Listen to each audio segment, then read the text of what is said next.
Right. Well, hello again.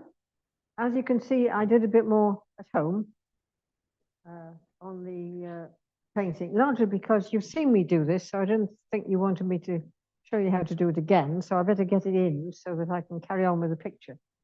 What I'm going to do is to treat this side at the moment, this week. I'll be doing this side next week. And I need to make a decision about this. I have a feeling that this is a bit too bright for the bottom layer. And I think I want to mute it, because I'm not entirely sure yet if that's exactly what I want to do. Easy enough to do. All I need to do is put a thin wash of green on top of it. It will turn it brown. And then I can put the browns on top, create what I want to do. Maybe. So I need to get my oil and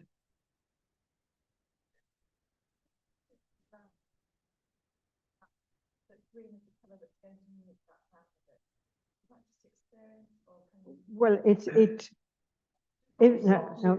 you think of colors, the primary colors, red, blue, and yellow, if you mix them all together, you get a browny, blacky sort of thing. So if you think of this orangey red, it's got red and a bit of yellow in it. If I cover it with green, green's got a bit of blue in it and a bit of yellow. So the green, that will give me my three primary colors in the thing. So the same thing works if you think in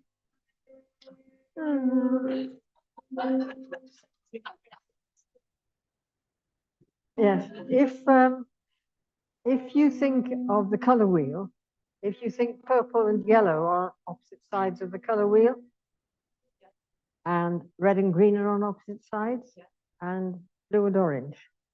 So if you mix the ones on the opposite of the color wheel together, you get brown. So if I could put, because this is orange, I could put blue over it. Get color I want. In fact, I might do a mix of blue, because putting one color is disgusting. One color is not what I do, is it? If I can use three colors, I will. So I might do it that way. But that's how you know. It's just something that happens that you learn as you go along. When you see color wheels drawn in books, they always have these browny grey colors in the middle, right? Which is the three primaries mixed together. Now wait a minute. Keep doing that, and I want to start this way. I'm going to put a thin wash on it. It's got to be with this stuff.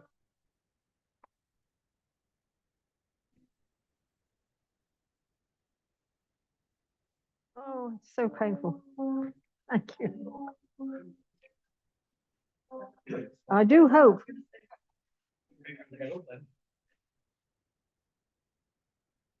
I do hope it isn't spoiling things for the recording, Rachel.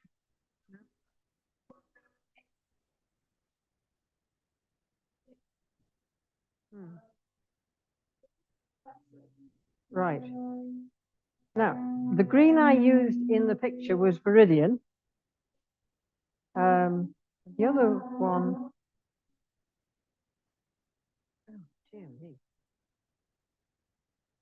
The other color I thought of putting on was the blue, wasn't it? And that was not purple, blue.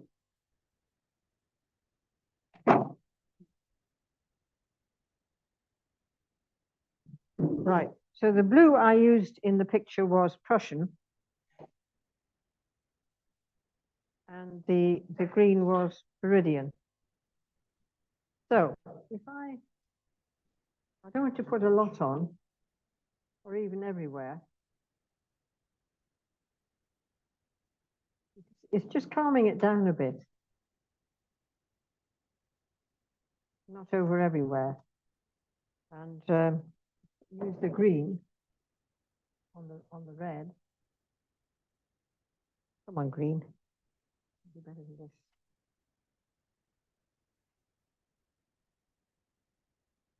So I haven't covered it totally. I've just calmed it down a bit. I think that would probably do it. Now, I can't really work on top of that. That's why I said I'd do this side first. Now, looking at it, I have found that this line is at a beautiful angle. Now, you can get away with lines at angles for old buildings like this, but a bit more difficult when you're putting in a more modern building where they've got thingy techniques. So what I need to do first is assess how I'm going to do it. It's a bit difficult to see because there's trees all over the building. But I can start with this part at the back of the building and find out what I want to do with that. Right. So I need a brush.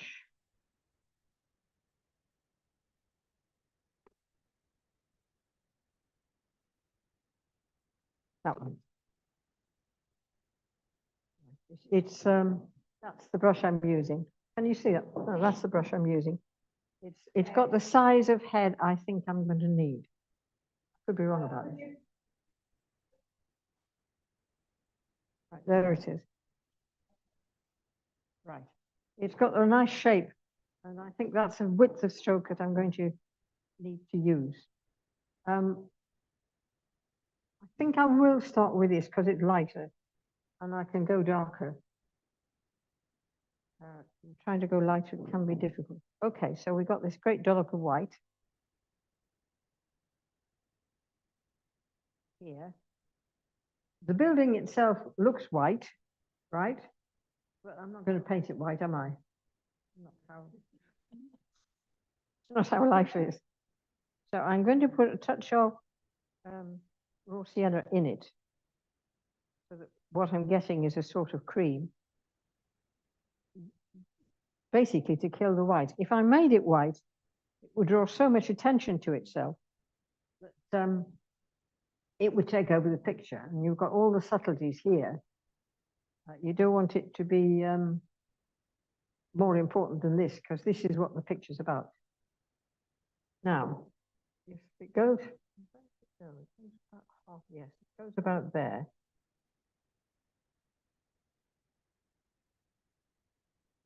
Now, I'm just trying to get an accurate line. I've got my little finger on the edge of the canvas or the board, the brush where I want it to go. And if I take it up, it gives me that, which is inside the line I've got drawn. Now I know that that is directly over that. You okay? Right, okay. So, what have we got here?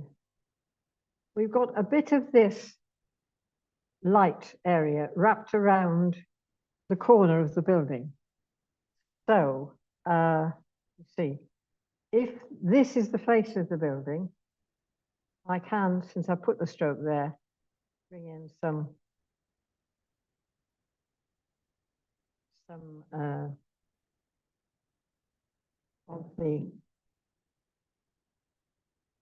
the light. There are bits I don't want to hide. I don't really want to hide all of that. I might find myself doing some of it. But up here, I think I can afford them. 1, 2, 3. Right, and a bit. They are actually taller than I've drawn. That's the square one. So that needs attention too. That goes up to here. Building.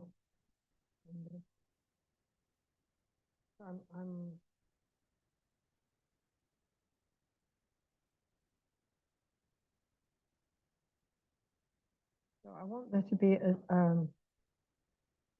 difference in the white, because this bit is going to be around the corner. Some kind of, hesitate to use the word, cladding, which is not what we like to hear, is it? Okay, so if I don't like it, I can always paint it out. I'll just go down here so that I get that line where I want it. Right, so that building goes up to there. And this is the bottom of something over there. Right, we'll worry about that in a minute. Okay, so this window comes down here. And there is here, between the building, between the windows, a light patch.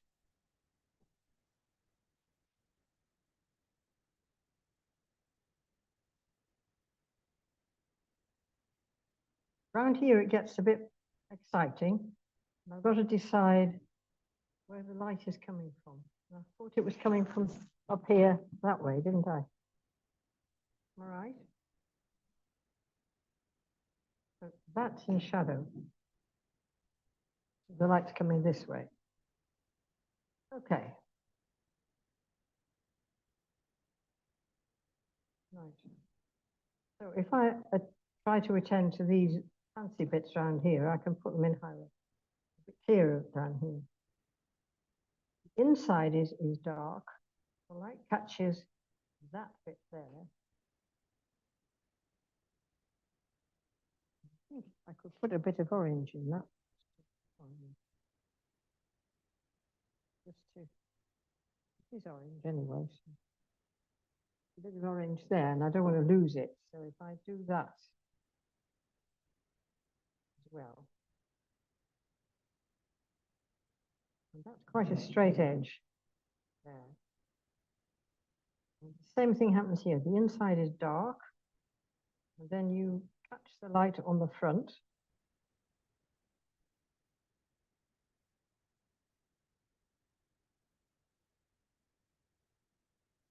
That is dramatic. Right.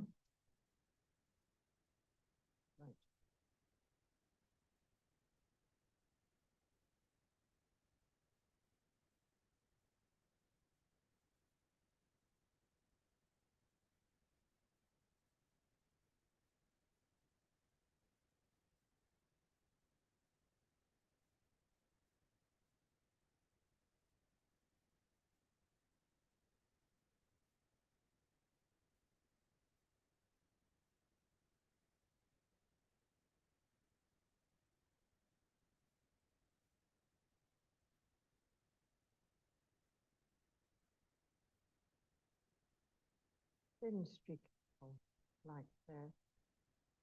And I want to use the undercolor, if at all possible, for the downside of the bits and pieces. I think they're pinners of some sort. Yes. Now there's no paint on there, so I've got to put something on. Keep it right. So we've worked that in. Now, if I touch of blue to this, a bit.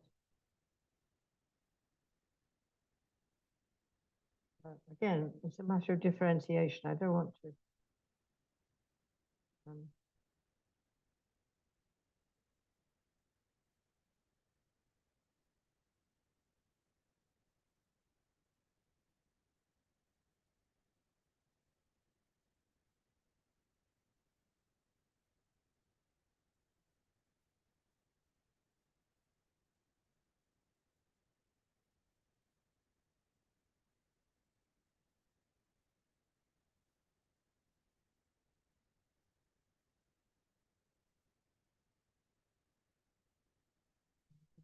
Real dark in there too.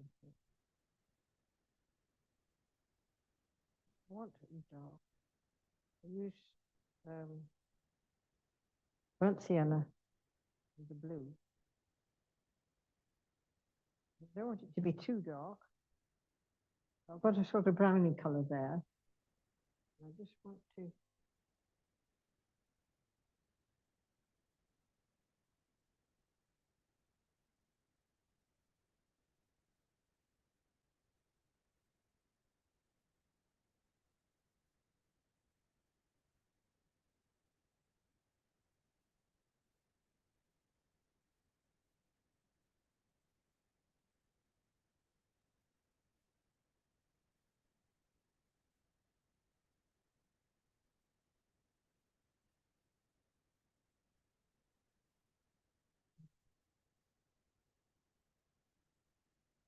Okay, so you're up a bit. Because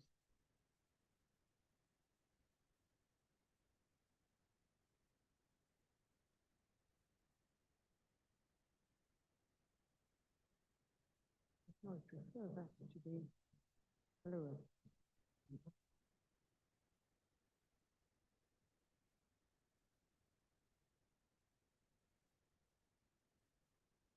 Quite a slow process. But I'm taking the dark on this edge to the blue. It's got, because it's got blue underneath it. If using this method, you can echo the colors you've got underneath. It helps.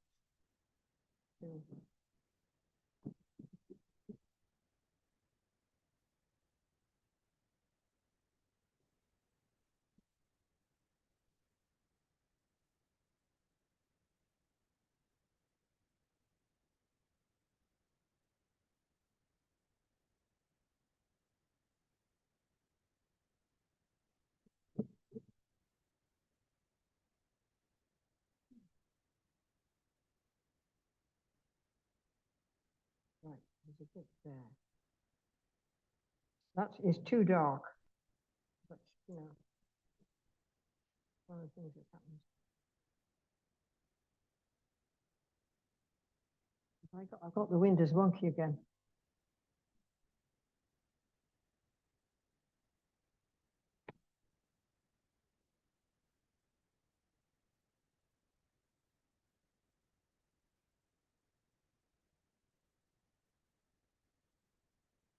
Great.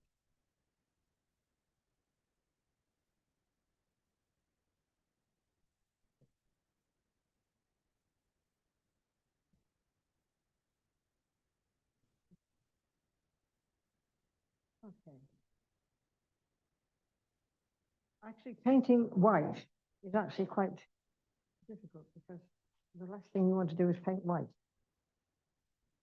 So it becomes an exercise in working out how you're going to get the color that you want.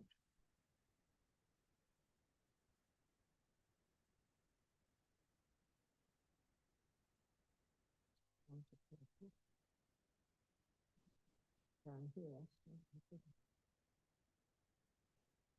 or there.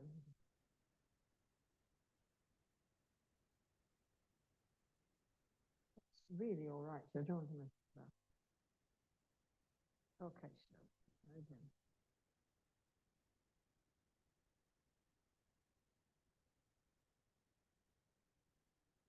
Oh gosh, I keep going for the wrong color.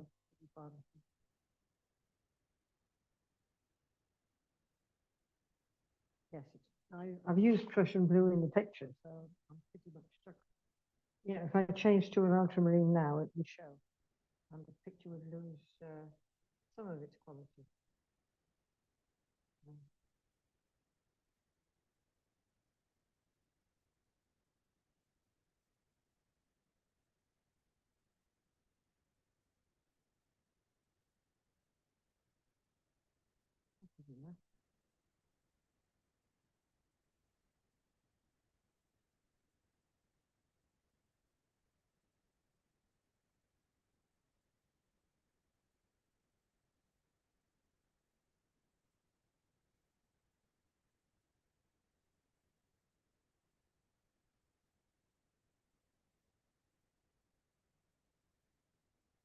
I really should learn to draw more, I think. Which is what, of course, all the drawing you're doing is all about.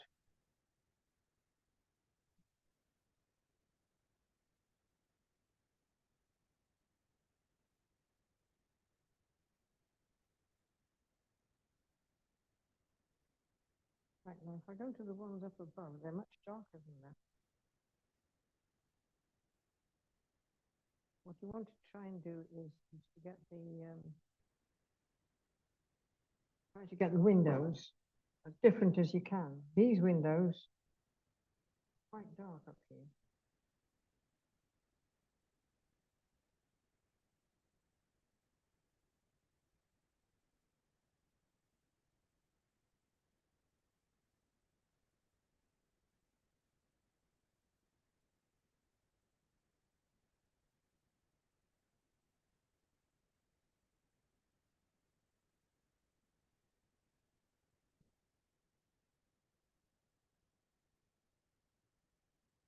The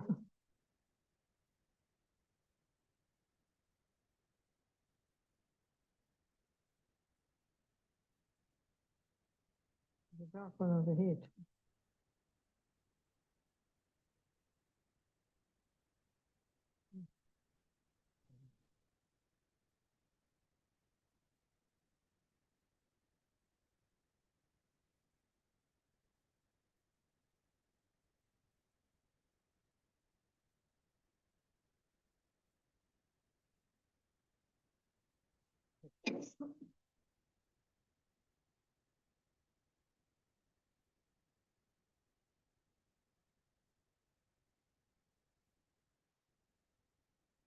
What I'm doing is feeling my way forward.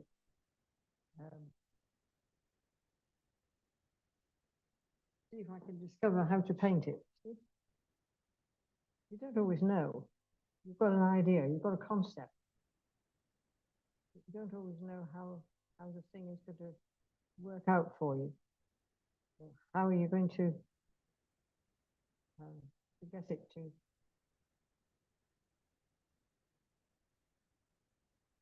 do what you want it to do without overdoing it? I don't want to draw attention to this really. I want to paint it like it isn't there. Yes.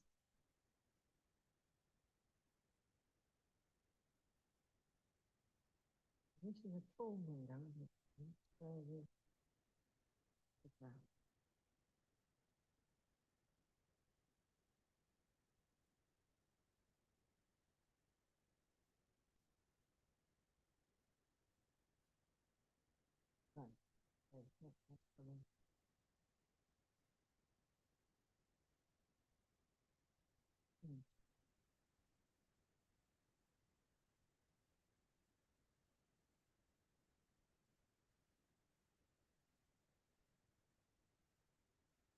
Well, why is it so difficult for me to draw a straight line?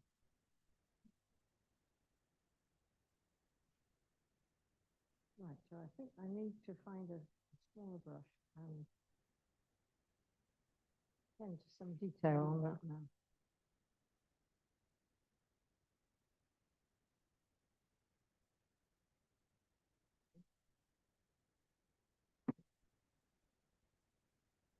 Right.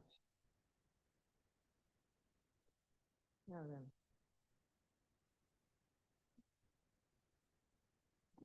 Don't need a lot of. No, you don't need a lot of filler once you get going. You do when you're doing the saucy bit, not when you get going. Well, basically, what you need to do at this stage is to use the opacity of the paint, which is inherent in the paint. What I didn't do is add my oil. So if you put in your little thing a mix of the turps or whatever you're using and a bit of oil, then that helps the opacity of the paint. Whereas the turps just itself actually just thins it. What I'm looking for is the right color to do what I want to do. That might be.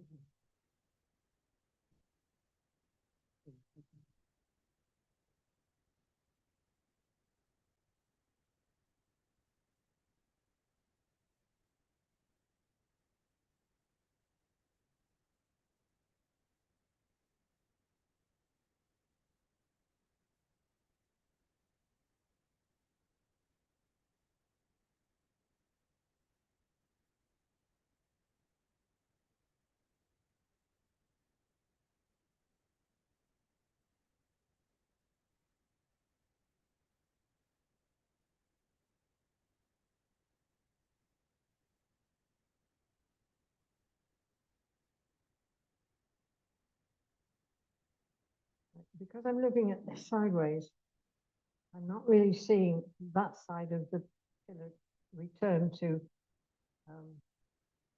its place. I see more of this here.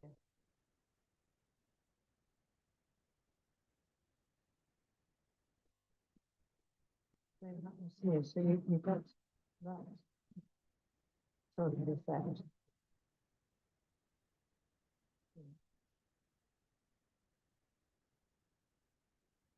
And this one comes below it. This side you do see it's darker. So. That side is dark. Yeah, come on, darker. That side is dark. Could use the neat sienna pattern. Right? That's darker, as always. Then we've got a bit of an overhang here. I've already put something in to suggest the overhang. It needs to be light. But the overhang doesn't, isn't all dark. It's fiddling with bits, what I'm doing.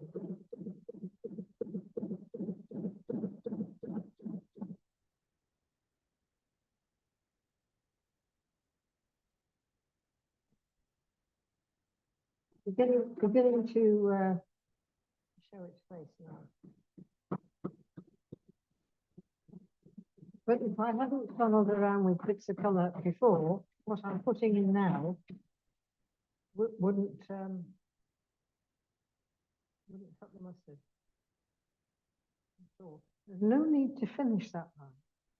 The eye will do it, you know, just knowing what to leave out as much as what to put in. Again.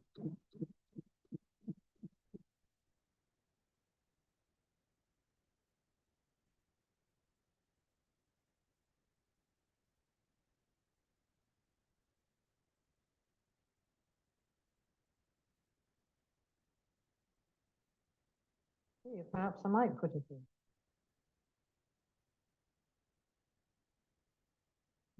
Vary what it is you're trying to do.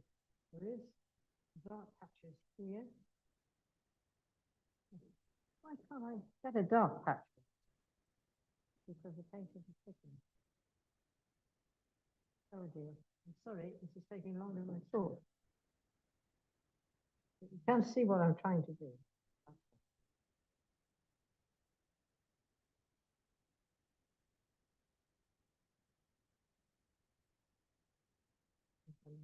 Middle, there is a space. That goes there.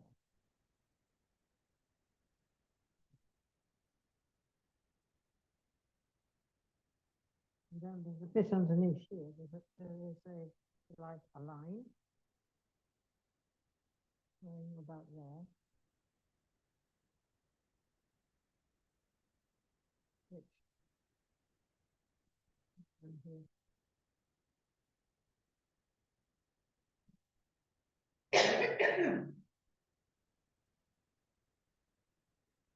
If I make that edge darker there, it helps to point up that this is the edge of whatever is here. Especially if I can make it straight. I hope you're beginning to see the windows coming. I hope. Thank you, John.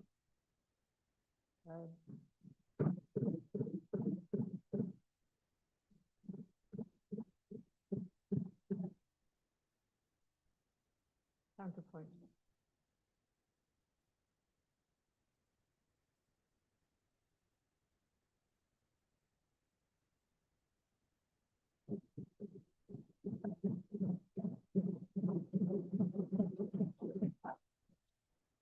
Syncopation. Right. So let's see what we can do here now. In this case, this. Sure, I like that.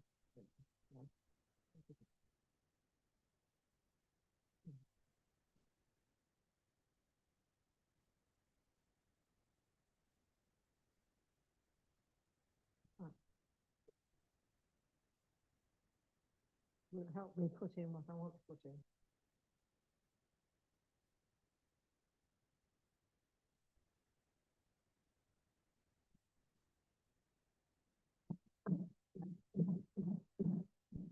This bit underneath is very dark. Yeah.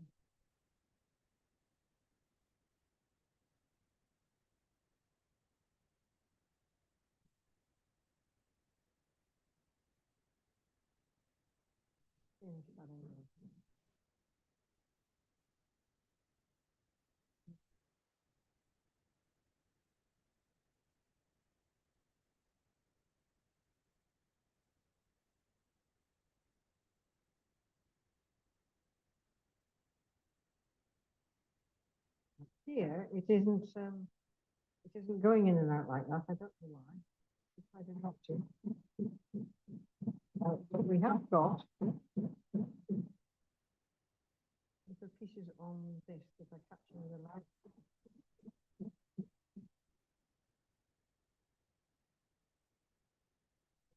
So in that case, we turn to start putting in the dark bits between them here.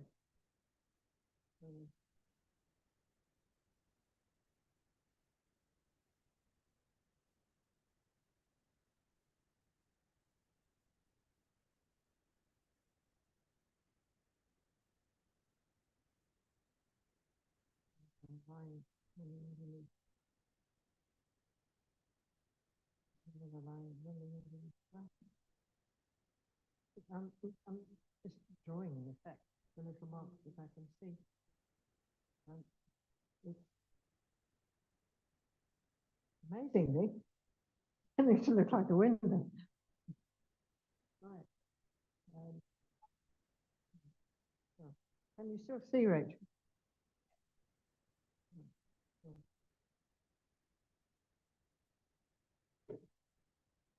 I don't want them to look the same. If I can. Yeah, yeah. Okay. I'll probably tail that off because she's a bit dark. Although we can do it in fact dark in this finger. So maybe I'm happy with that. But I need to look above the window to suggest what is here.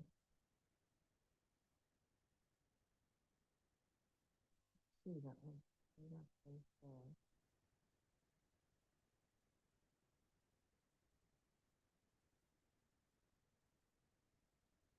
Takes time, doesn't it? But it's a lovely thing to do on a really wet afternoon.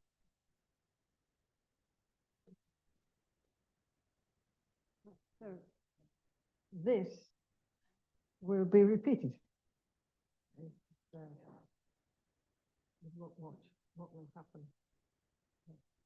Looking at the lights and darks that are there, thinking of the color I've got underneath anyway, and trying to work some of that in with what I'm doing.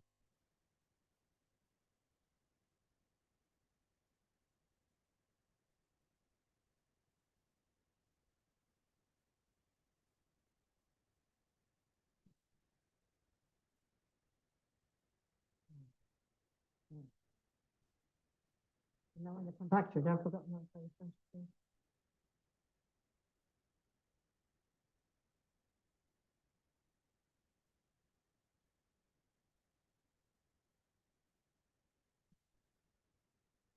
You suggest that there's some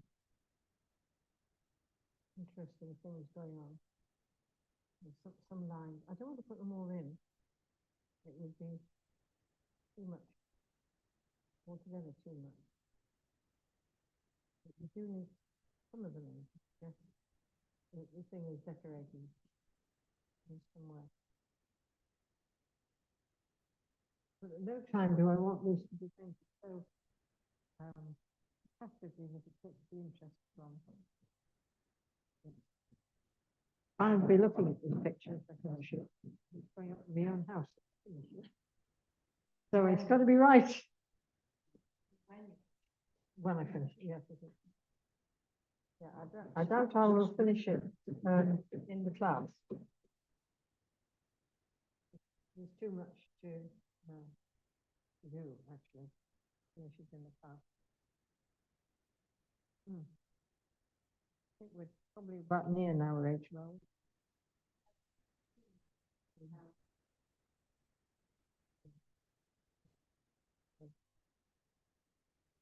Now I've got the purpley red there, so let's ride with that.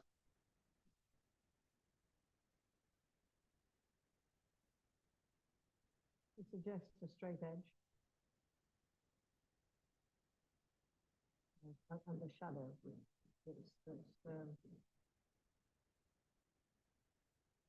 here. Blurry light, I should take it down. Ready color.